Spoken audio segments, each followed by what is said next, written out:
Hello guys, in today's video I'm going to show you how to load film into your vintage Fujifilm camera.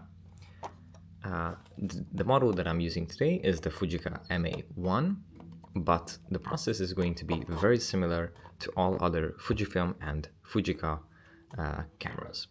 So first of all, you will have to open up the backplate. You will do this by pressing this button on the side, and then the backplate is going to pop open. And here, as you can see, you have to load the film on the left-hand side and the take-up spool is on the right-hand side.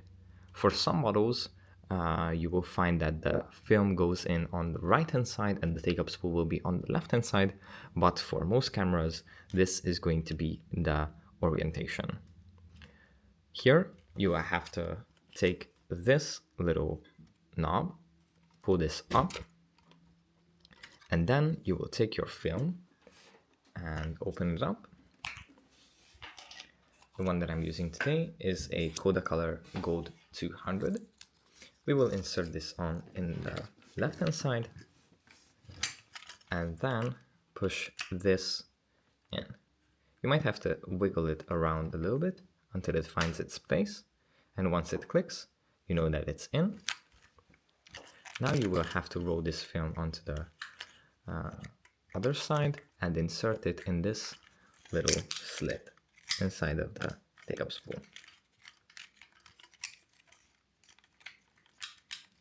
Like so.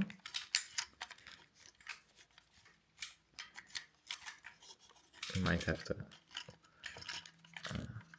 wiggle around a little bit with this, because this is a little bit more difficult to insert than other configurations. But you just put it in here, twist the knob here. You might have to push the shutter button a few times while loading this this camera. Once again, and now you can close the back side, roll it once again until it locks, and then you can take just a few dummy shots, and then you're off with shooting. That's pretty much it for this video. Don't forget to subscribe, and I'll see you in the next one. Bye.